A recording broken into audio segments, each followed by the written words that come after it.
On the 23rd of March 2020, a national lockdown was announced in South Africa. I personally didn't think that it would be to such an extent where so many things have been turned upside down. Today in studio, we've got Mrs Hlatshwayo, who's going to be talking to us particularly on the impacts on the educational sector. As you know, my name is Muravha and welcome to What's Your View? Ma'am, how are you doing today? I'm doing good, and you? I am blessed, thanks. I am blessed, thanks. I am so grateful to have you here in studio today, especially to talk about this relevant topic with regards to the school environment. Yes. Yes, but before we go to that, can you just tell us a little bit more about yourself? Okay. My name is Mrs Hlatshwayo. Born and bred in KZN, Okay. Newcastle, and I'm a teacher. Ah, wow. So you are a teacher. Yes. And you mentioned that you have been a teacher for about 19 years. Yes, of My course. goodness, what inspired you to go into teaching?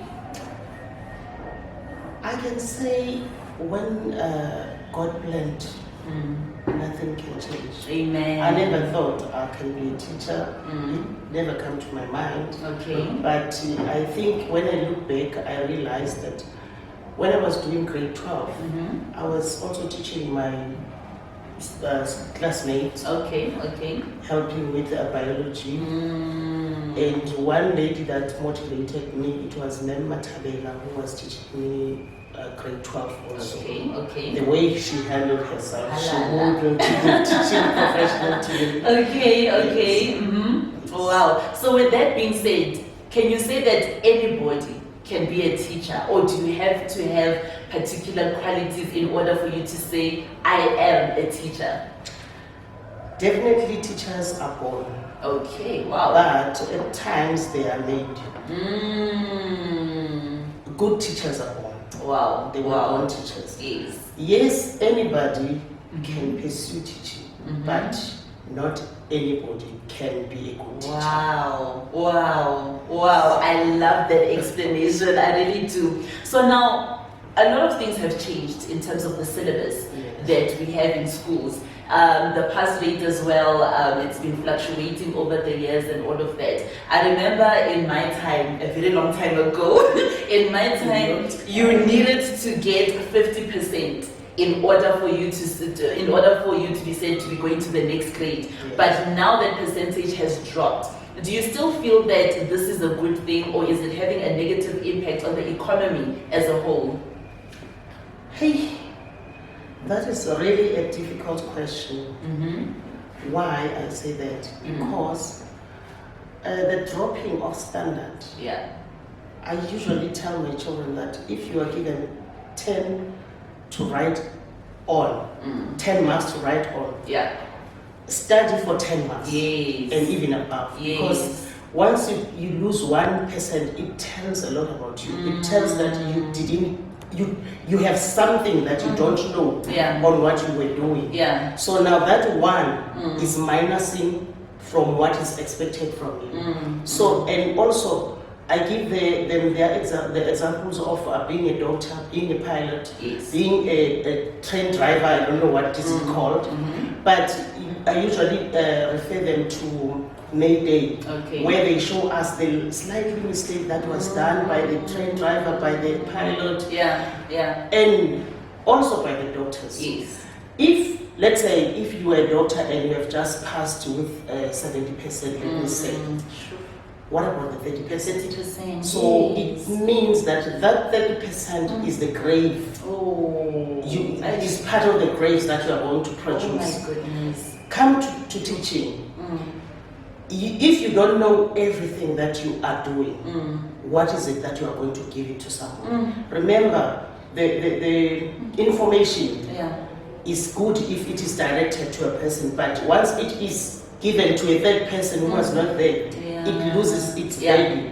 So now, if I go out with 70%, that is what is it that I'm going to give? I'm going to try to come with this 70% to the students or to my learners, At the end of the day, they are not gonna get this 70% Yeah. from me. Yes. Because it is told now, so it's gonna be at it least decreases the it value. decreases the value of what I've been teaching. So definitely I may give my learners 60% or 50% or even less. So now this reduction of the standard is really crippling the education. And the economy as well. Exactly, because if we give those people 35 marks, we say if you passed 2 subjects with 30% is fine. What is that? Sure. The rest of 70% is not there. Yeah. And then what kind of a citizen are you going to become? And then if you are going to participate in economy of our country, what is it that you are going to give our country? To contribute. You understand? So it is really tarnishing our education. Sure. Now, in South Africa, we take a year to finish the syllabus, if I may call it that. Yes. Do you feel that a year on its own is enough, or do you feel that it's too much? Because I know there are certain places or countries rather where they do not spend a year, but they spend about 6 months, and then that is the full year for them, if I may call it that. Yeah, for us, it is okay. It is okay. It is okay. I may not say it is good, but I can say it is okay, because I don't know what happened to our nation, but our nation becomes very reluctant, if I may say, from being responsible. So now if you can give them 6 months, actually how much can you be able to give them? Because now they are they're not slow, but they don't want to do things. They are reluctant. Yes, so I don't know. I think it's okay, as I'm saying. I see. Rather than saying it's good. Yes. Now, ma'am, we are dealing with the corona pandemic. How has this affected you first personally, as well as how has this also affected the educational sector? I can say, me as a person, I was so frightened. Sure. Yeah. I was so frightened to such an extent that I used to count numbers every day in the beginning. And then I used to be surprised and astonished. God, what is happening? Yeah. So I became so scared, and I don't want to lie. Especially after watching that movie. Sure. Yeah. So now what I can say, I'm a bit better, because I returned back to God and said, God, you knew me from birth, before I was even formed. So if my name was not mentioned in this situation, I'm not going to go. Sure.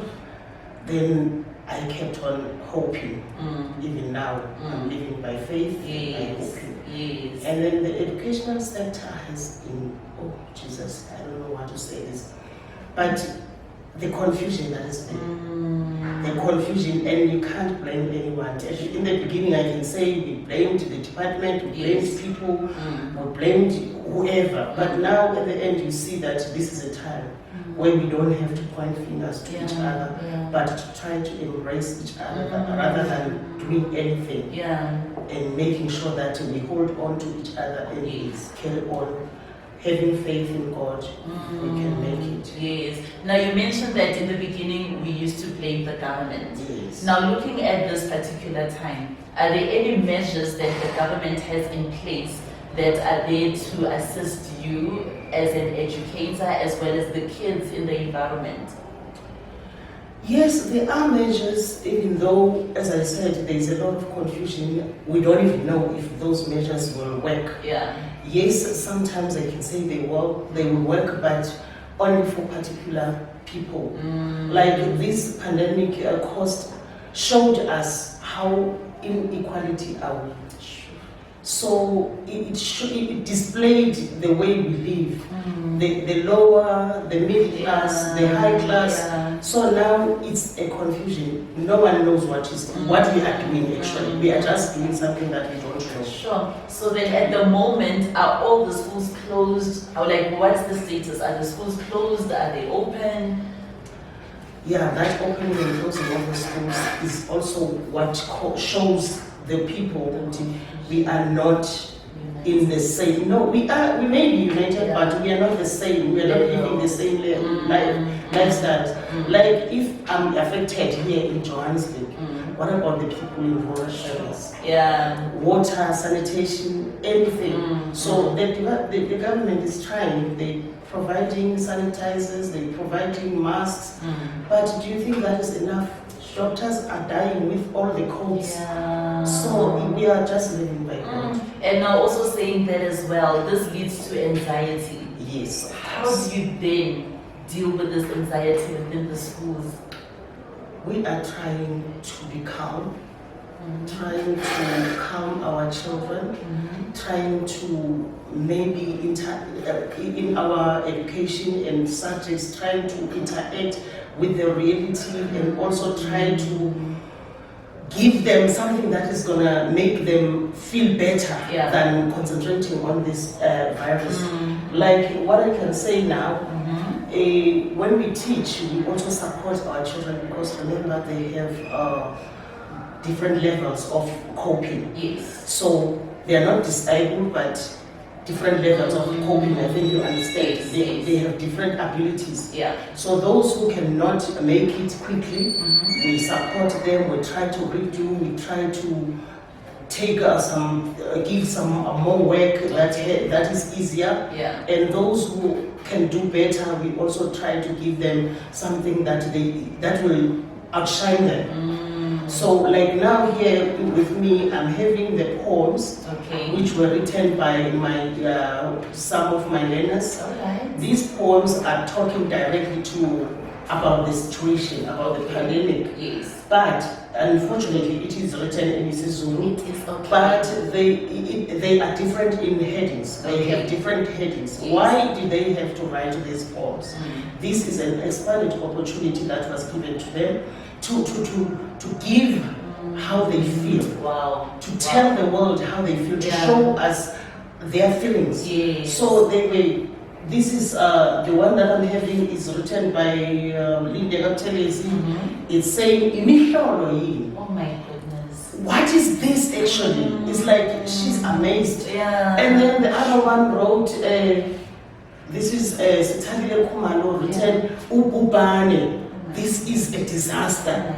So the other one said, Maluju, saying, oh, it is enough to us. And the other one is saying, Sobo Shamanyosi, this too shall pass. Do you understand? And the other one said just Corona, or COVID-19. So if you look at this, these children were given an opportunities to say something, to tell the world how they feel. And how old are these kids? They are just 12 years. Wow. And I can just read two sentences for you because it made me laugh actually. Or you can read the just one of them. Just one. Yes. So this one says, Imihlolo yini? What is this actually? So I'm astonished, you see. Say, Habe, nasi isizwe siphela bo. Siqedwa yinanku umbulalazwe bo. Nanku mashaya bhuqe ehlasele. Maye, sizobalekela phi na? Uhaqe umhlaba wonke mbo. Siphuma phi sona lesi simanga? Uphuma kwelamashayina lombulalazwe. Ngolwaphesheya lolu bhubhane. Manje thina singenaphi? Futhi singene kanjani kulolu tabo? Hey, kuthiwa sala ukhasha lesi sifo. Silaza sidle fumuka. Dadewethu baba.